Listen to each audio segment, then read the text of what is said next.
जैसा कि last episode में हमने देखा कि यू हाओ और बाकी सभी एडवांस कॉन्टिनेंटल मैच में आ गए हैं और अभी फर्स्ट नॉकआउट मैच शुरू होने वाला है। यहाँ काफी सारे लोग हैं और रिजर्व टीम श्रेक एकेडमी की नर्वस हो रही है क्योंकि अगर वो पहले ही मैच में हार गए तो फिर आगे कोई भी मैच नहीं खेल पाएंगे। लेकिन टीचर जो उन्हें शांत करती है और कहती है कि तुम बिल्कुल पैनिक मत करो। माँ ज्याओ त्याओ भी कहती है कि हमने ऐसी सिचुएशन पहले भी फेस की हुई है और मैं तो तुम्हें अभी बता सकती हूँ। वो ये है कि हमारा ओपोनेंट हमसे 10 गुना ज्यादा नर्वस है क्योंकि हम श्रेक एकेडमी हैं और इसका हमें फायदा उठाना है और दुश्मन के डर का यूज करते हुए हमें अपनी जीत पक्की करनी है। माँ ज्याओ त्याओ सभी का हौसला बढ़ाने में कामयाब हो जाती है और टीचर जुआ उन्हें अपना अपना काम बताती है कि तुम सभी अटैक पोजीशन में रहना और यू हाओ से वो अपनी सेकंड सोल सिल का यूज करने को कहती है। यू हाओ सोच में पड़ जाता है कि भला वो अपनी सेकंड सोल स्किल का कैसे यूज करेगा और अब फिर होस्ट दोनों टीम्स को आने के लिए कहती है।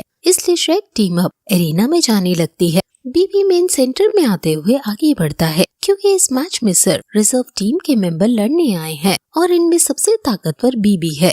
पूरे एरिना में सभी श्रेक एकेडमी की तारीफ करने लगते हैं और उसके लिए चेयर अप करने लगते हैं। उनका ओपोनेंट टीम जो कि थियानलिंग सीनियर्स है, वहाँ का राजा श्रेक एकेडमी को देखकर सोच में पड़ जाता है कि भला श्रेक एकेडमी ये क्या कर रही है और उन्होंने अपनी मेन ताकत क्यों नहीं भेजी है। राजा अपनी असिस्टेंट से पूछता है कि क्या दाई हुओ का बेटा भी यहाँ है, जिस पर उसकी असिस्टेंट मना करती है कि इस मैच में तो वो नहीं दिख रहा है। बाकी लोग भी सोचने लगते हैं कि ये तो श्रेक रेगुलर टीम नहीं है, क्या ये पहले ही नॉकआउट मैच रिजर्व टीम के साथ लड़ेंगे।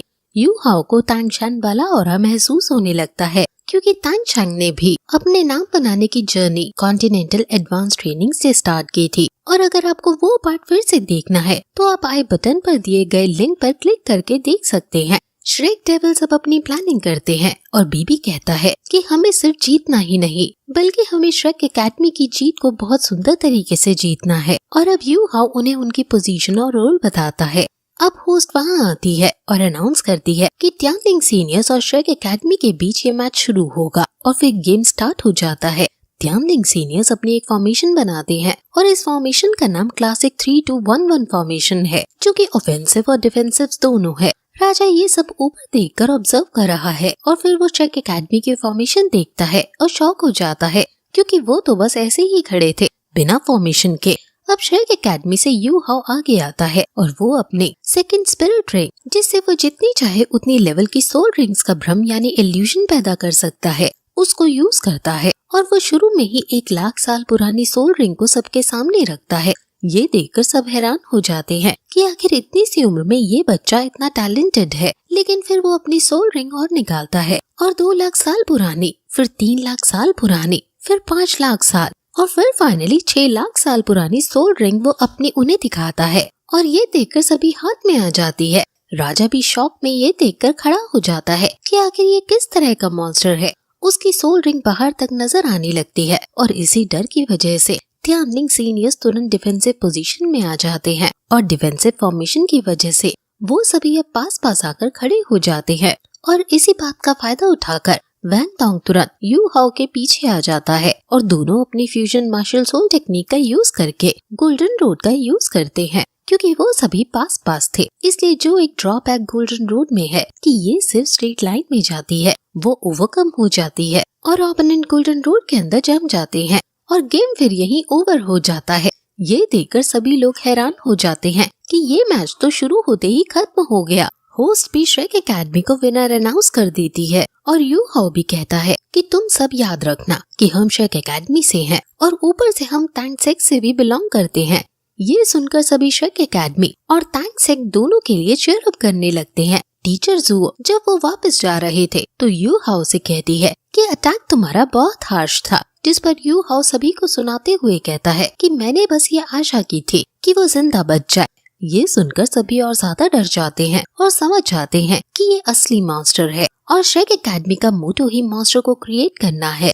असल में श्रेक एकेडमी जिसके पास सिर्फ रिजर्व मेंबर्स हैं, वो कमजोर नहीं दिखना चाहती है और तब तक मेंटेन करके रखना चाहते हैं ये खुद को जब तक रिजर्व टीम के लोग न आ जाएं। थियानलिंग सीनियर्स भी अपनी किस्मत को कोसने लगते हैं कि भला वो श्रेक एकेडमी से पहले मैच ही क्यों टकराए। बाहर जाते जाते सभी लोग उनके जीत का जश्न मनाने लगते हैं और जैसे ही वो अपने होटल में पहुंचते हैं, वैंग डोंग और यू हाओ दोनों बेहोश हो जाते हैं क्योंकि उन दोनों की सोल बार बहुत ज्यादा कंज्यूम हो गई थी। टीचर्स वो इन दोनों को एक ही बेड पर सुला देती है और कहती है कि अब 3 दिन बाद मैच होगा हमारा, और बीबी यू हाओ के इस प्लान की काफी तारीफ करता है। अब फिर रात को वैंग डोंग की आंख खुलती है और वो अपने बगल में यू हाओ को सोता दे उसे लात मारकर उठा देता है कि आखिर तुम्हारी हिम्मत कैसे हुई मेरे पास सोने की। यू हाओ ऑकवर्ड फील करते हुए कहता है कि आखिर तुम्हें दिक्कत क्या है, यहाँ हम सभी लड़के हैं तो कहीं भी सो सकते हैं, और मुझे याद नहीं कि मैं कैसे सोया। अच्छी बात ये है कि हम जीत गए, और जीत का नाम सुनकर वैंग डोंग भी काफी खुश होता है। अब फाइनली यू हाओ का नाम बनना शुरू हो गया है और वो अपनी माँ को काफी याद करता है कि अब मैं आपका नाम रोशन जरूर करूँगा। अब पूरे श्रेक एकेडमी में भी इनकी जीत की खबर पहुंच जाती है और सब बहुत खुश होते हैं, लेकिन तांग्या के चेहरे पर एक अजीब सी मायूसी को देखते हैं और बीबी ने उसके लिए एक लेटर भेजा है जिसमें उसने उसकी जीत की खबर दी है। अब थैंक सेट के मेंबर्स ने न सिर्फ एडवांस कॉन्टिनेंटल में पार्ट लिया है बल्कि उसमें पहला मैच जीत भी गए हैं। सभी तरक्की कर रहे हैं, लेकिन तांग्या नहीं कर पा रही है। थैंक सेट के रिवाइवल की होप फिर से जाग गई है, लेकिन तांग्या और बीबी के बीच काफी ज्यादा हर तरह से डिस्टेंस आ गया है। तांग्या की बहुत स्लो प्रोग्रेस हो रही है जिस वजह से वो दुखी रहती है। अब अगले दिन वो जिंगलॉ सिटी में काफी सारी शॉपिंग करने के बाद अपने टीचर ज़ुओ से मिलते हैं और टीचर ज़ुओ ने बाकी सारे मैचेस देखे हैं और वो बताती है कि हम पहले मैच में तो आसानी से जीत गए, लेकिन आगे आने वाले मैच इतने आसान नहीं होने वाले हैं। जो मैंने मैच देखे वो सभी टक्कर के और खतरनाक थे, और even sun and moon empire को भी थोड़ा दिक्कतों का सामना करना पड़ा। अब कल तुम्हारा मैच होगा और उसके लिए मैंने पुराने मैच की एक डिटेल रिपोर्ट बनाई है। तुम सभी को एक दूसरे के स्किल के बारे में अच्छे से पता होना चाहिए। यू हाओ, वैंग डोंग और जियाओ जियाओ के स्किल्स के बारे में हम सभी को पता है, इसलिए जियांग, जू सैनशी और काइतू के स्किल्स के बारे में हम अब उन्हीं से सुनेंगे। सबसे पहले जियांग नानन अपने स्किल्स के बारे में बताती है कि उसकी स्पिरिट सॉफ्ट बोन रैबिट की है और ये 10,000 साल पहले जीवो की स्पिरिट से सिमिलर है, लेकिन जीवो अटैक करने में एक्सपर्ट थी और मैं स्पीड एजिलिटी में। अब जू सैनशी अपनी स्किल्स दिखाता है और कहता है कि उसकी तीनों टॉप की स्किल्स डिफेंसिव हैं, लेकिन जो उसकी फोर्थ स्किल है वो बहुत खास और सीक्रेट है, लेकिन वो नहीं बताता कि वो क्या है।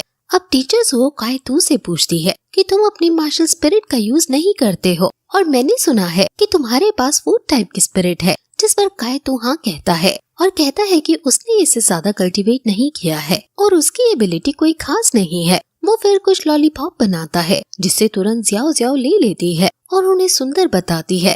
काइतू बताता है कि उसकी फर्स्ट सोल रिंग से वो किसी की मेंटल पावर को 10% से बढ़ा सकता है और सेकंड सोल स्किल से वो किसी की स्ट्रेंथ को बढ़ा सकता है, थर्ड सोल स्किल से वो डिफेंस को बढ़ा सकता है और फोर्थ सोल स्किल से वो किसी की सोल पावर को बढ़ा सकता है, और इन सभी का इंक्रीज इफेक्ट अभी 10% है। ये सुनकर टीचर ज़ुओ शॉक हो जाती है क्योंकि ये बहुत ज्यादा है। दाई हो यांग भी ये बात कहता है कि हमने बेकार में इतने 4 टाइप सोल ब्रांच के मास्टर को ऐसे ही छोड़ रखा था। टीचर ज़ुओ भी कहती है कि तुम सब सच में एक मॉन्स्टर हो। काइतू कहती है कि ये तो कुछ नहीं, क्योंकि मैंने सुना है कि एक सेकंड क्लास में पढ़ने वाली लड़की के पास कीबाओ पगोड़ा एम्बर है जिससे वो 20 या 30% पार बढ़ा देती है, जिस पर टीचर ज़ुओ कहती है कि वो सिर्फ तभी पार बढ़ा सकती है जब वो पास हो, लेकिन तुम्हारी लॉलीपॉप से हम इसे स्टोर कर सकते हैं और जब यूज में चाहे तब कंज्यूम कर सकते हैं। तुम ना सिर्फ कुछ लोगों की सोल पार बढ़ा सकते हो, लेकिन हजारों सैनिकों की पार को इंक्रीज कर सकते हो। अब टीचर ज़ुओ उन्हें बताती है कि टोटल 67 टीम्स राउंड रॉबिन के अंदर गई थी, जो कि 8 ग्रुप्स में डिवाइड है। हमारे ग्रुप में केवल 8 टीम्स हैं और हमने 7 राउंड्स खेलने हैं। लिंग लॉशन को हम 4th राउंड में लेंगे, मा ज़ियाओ और दाई हुआंग को 6th राउंड में लेंगे। कल तुम्हें बस ये सुनिश्चित करना है कि तुम वैंग डोंग और यू हाओ की पार किसी कीमत में न आने दो, वरना सभी को पता चल जाएगा कि ये दोनों उतने ताकतवर नहीं है। और फिर वो जब वहाँ से बाहर जा रहे थे तो उन्हें एक ओपोनेंट मिलता है जो उनके आगे आकर उनको अंगूठा दिखाते हुए कहता है कि तुम्हें मैच में हमारी टीम ही हराएगी। इसका नाम जियाओ होंगशेन है। और ये देखकर यू हाओ को गुस्सा आता है और वो आगे जाकर कहता है कि क्या तुम्हें इतनी उम्मीद है कि तुम जब तक बच पाओगे जब तक हमारे से लड़ने पहुँचो। ये सुनकर वो चिढ़ जाता है और वो श्रेक डेविल्स भी वहाँ से चल देते हैं। जियाओ होंगशे सन एंड मून एम्पायर का है और ये यू हाउ की बार देखकर बहुत विस्मित हो गया था और फिर ये एपिसोड यहीं खत्म हो जाता है।